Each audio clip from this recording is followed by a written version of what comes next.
Had been a raucous Edmonton crowd for the moment. A 12-point Edmonton Eskimo lead.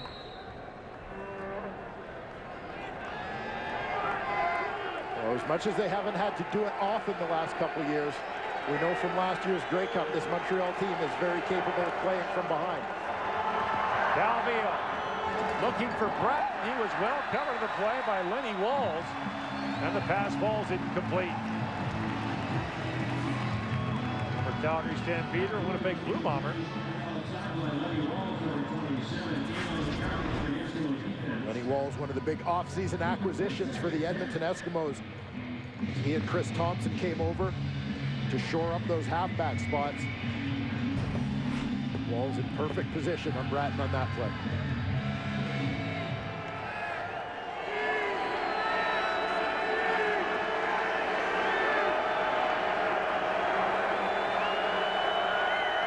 Alouettes once again second and long. Lots of time for Calvillo. Drops it underneath, and Avon Coburn very close to a Montreal first down as he picks up just short of 10 yards, and now pushing and shoving breaks out. Jeff Parrott in there for the Alouettes. Maurice Lloyd for Edmonton. Jeff Parrott, 6'7", 320 pounds. Mo Lloyd's tough, but he might have been out of his weight class there. Yeah. There are cars that aren't in that weight class.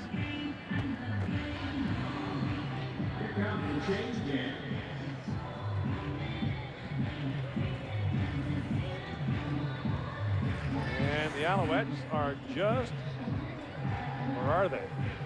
Just shy. Nope, first down. By some stitching on the end of the ball. So they'll move the chains. First down at the Edmonton 47-yard line, but Dwayne Mark Trestman has to be concerned about 2 consecutive performances by his team in which there have been long periods of time in which they appear to have gone to sleep. Well, no doubt. Mark Trestman has worked so hard to avoid any complacency. We talked about no mention. In fact, there's no mention of them having won the 2009 Grey Cup anywhere in the Alouettes locker room. First down, Calvillo swings it out for the fullback, Kerry Carter. And a flag comes down at the end of the play.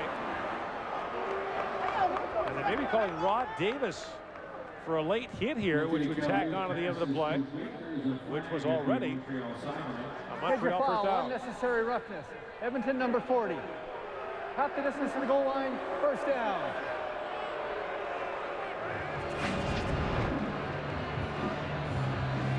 Get a great look at this one as they hit the sidelines. Kerry Carter forced out. Rod Davis in pursuit. Well, it looks like he tried to give up on the tackle, but from the angle the official had and the way Carter went down, the call was made. Alouettes first down at the Edmonton 20-yard line. Should be the final play of the third quarter. Calvillo drops underneath. This is Bratton. Inside the 10, Brian Bratton fights down to the goal line. Alouettes think he got in, but there's no indication from the official.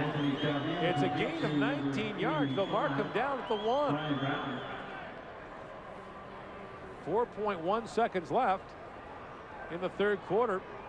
I would have to think that Trestman will challenge this. Now the officials are huddling.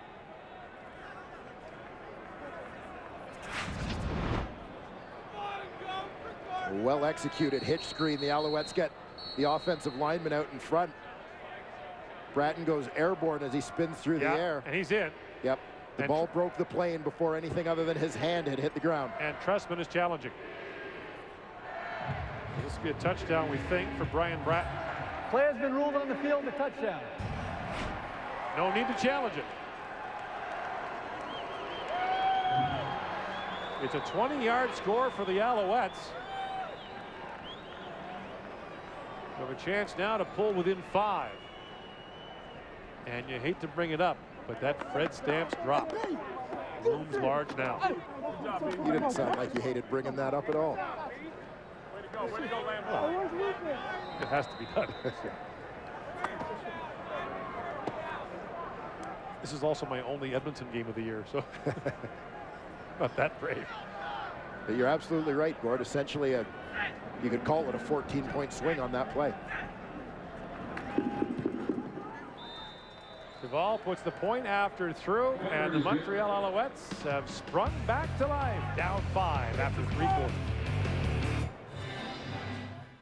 After 3 quarters, brought to you by Tim Hortons, proud sponsor of the CFL. The Edmonton Eskimos, 409 net yards so far, only 1 turnover in the game. The Eskimos lead this game by 5, but Dwayne Ford, to be honest, they've got to be kicking themselves at this point. They should be up by a lot more. Well, absolutely they should. We saw in that 3rd quarter 2 critical drop passes by the Edmonton Eskimos. For as good as Kelly Campbell and Fred Stamps have been today, Campbell had a drop in the end zone at the end of that battle with Billy Parker. Moments later, that one resulted in a field goal, but 4 missed points there. But moments later, the drop by Fred Stamps when he could have walked into the end zone. 11 points left on the field with those 2 drop balls. Alouettes will have the win here in the 4th quarter. And the kick taken up the field quickly by Edmonton's Weldon Brown. Brown with a good return of 32 yards gives the Eskimos great field position. There's Brian Bratton with a 20-yard touchdown catch. This is one of the few times in this football game that the Edmonton Eskimos find themselves in a position where they are the ones who have to respond. Very important series, you'd say, for the Eskimos here? No question. All they've done well up to this point could quickly become irrelevant.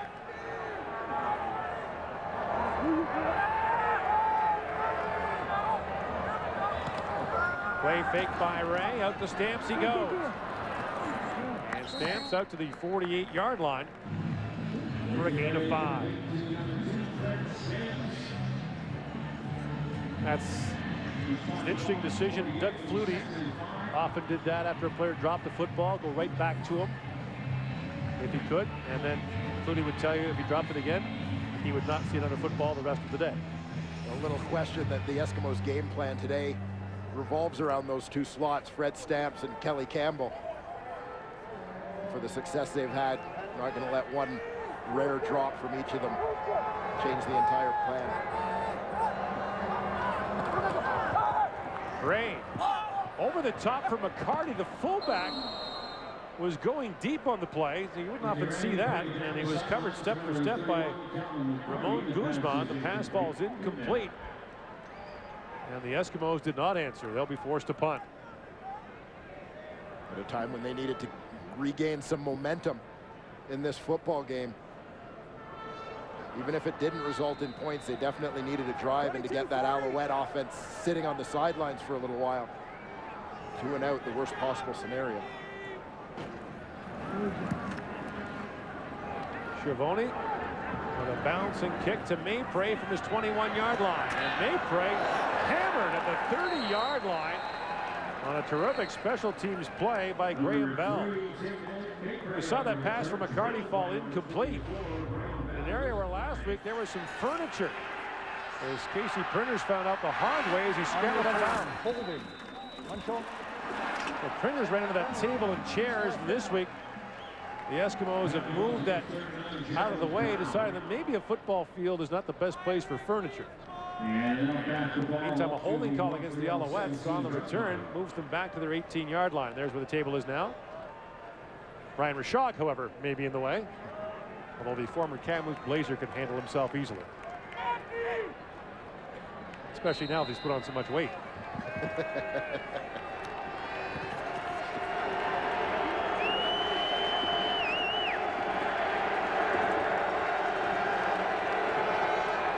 From the 17, Calvillo fires it out, and the catch is made. Kerry Watkins has a first down up to the 33-yard line, a gain of 17 yards. It seems like it's been a long time since we've called the names of some of these Alouette receivers, particularly Kerry Watkins. He had a couple of drops in the first half. The guy who Anthony Calvillo routinely looks to when he needs a big play. Nice effort by Watkins. working back to the football. 5 career touchdown catches for Kerry Watkins against Edmonton. And Cahoon, by the way, has won in 12 games against them. Evan Coburn wrapped up very quickly by Kenny Petway. Gain of maybe a yard. Kenny Petway lined up at that defensive end position. The right side of your screen. Doesn't fall for the fake at all, keeps outside leverage. Better be good if you're going to wear 99 in Edmonton. Second and long. Calvillo under pressure, and he is sacked.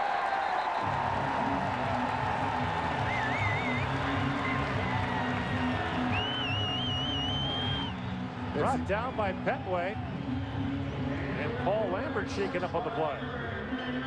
It's the Edmonton defense that steps up to generate a little bit of momentum with this series, led by Kenneth Petway. First-year defensive end into the lineup in place of the injured Greg Peach.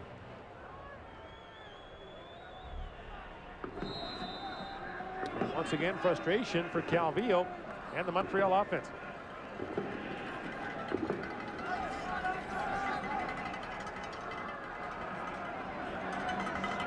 This is his 6th punt.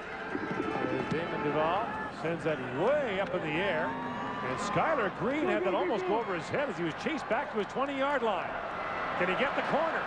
Chip Cox reaches out, makes a great tackle. Shamry helps out. And the Eskimos are limited to a return of 6. Further, they will start at their own 8-yard line. 11:24 to go in the 4th quarter. Edmonton with a 5-point lead. One of these two teams will be 0-2 after week 2 and playing on the road in week 3.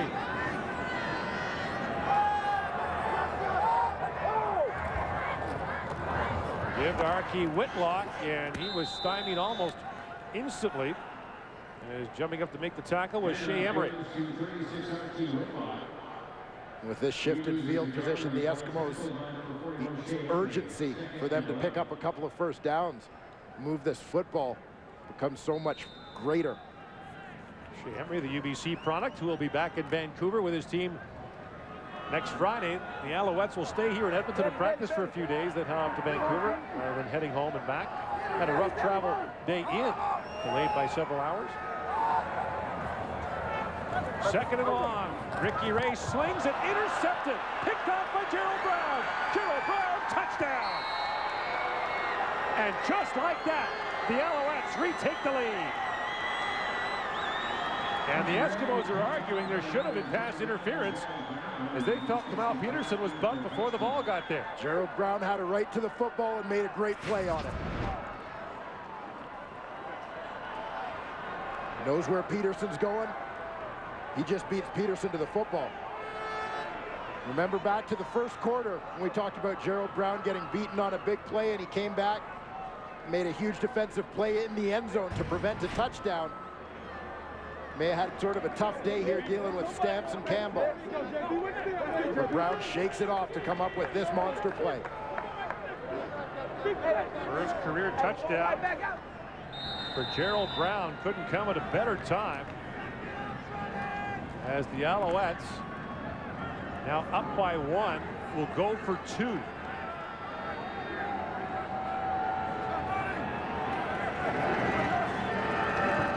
Calvillo to the end zone. Richardson makes the catch, and the Alouettes will take the lead, or will they? There's a flag down in the end zone. So Trestman decides that a 2-point lead at this point is worthless. Illegal contact on the receiver. Edmonton number 4. Penalties decline. The 2-point convert is good. So the Alouettes get 2 and lead by 3 in the 4th quarter. Introducing Rona Advantages. Take advantage and get more out of Rona. Save money. Up to 5% on all your purchases for the year. Plus, collect more Air Miles reward miles. Up to 2 times more. Save money, collect extra air miles, and much more. Only with Rona Advantages. Apply now. Rona, doing it right. In automotive products, there's one name that stands above the others. One name defining reliability and performance for over 75 years. Gunk Automotive Products. Gunk, it works. Available at automotive centers everywhere. There are 10 keys hidden in Canada. One could unlock the caramel secret and $250,000. The keys are inside specially marked caramel bars. They're in the caramel bars! Welcome to Downfall. I'm Chris Jericho. The game show that will push you over the edge.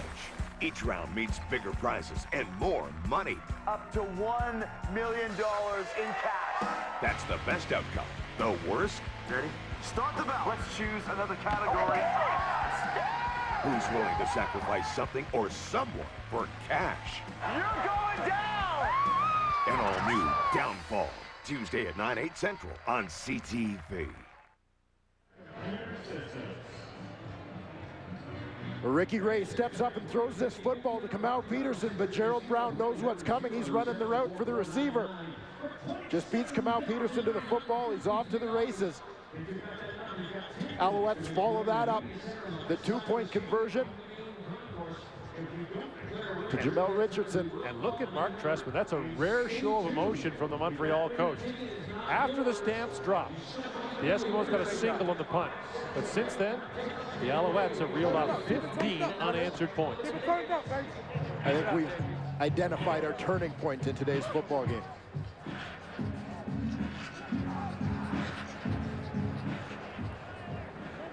Game far from over. A three-point game with 10 minutes to go. The Eskimos just need to settle down and get back to doing the things that made them successful earlier.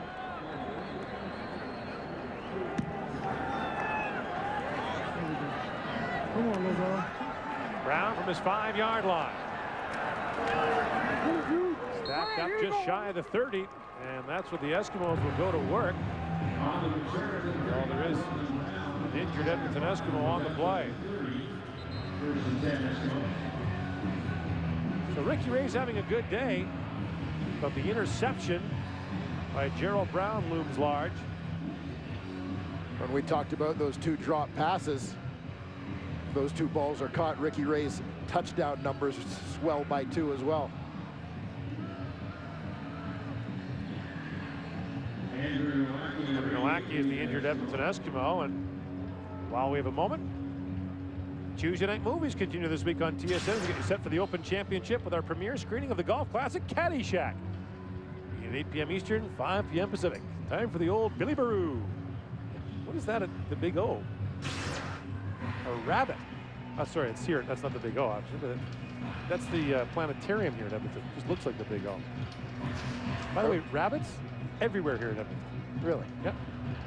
Everywhere. I don't know why. When I lived here, no rabbits. They apparently got some time alone, and now there are rabbits everywhere. Rabbits are like that, Gord. Thank you. Nice to see that University of Western Ontario education did not go to waste. Exactly.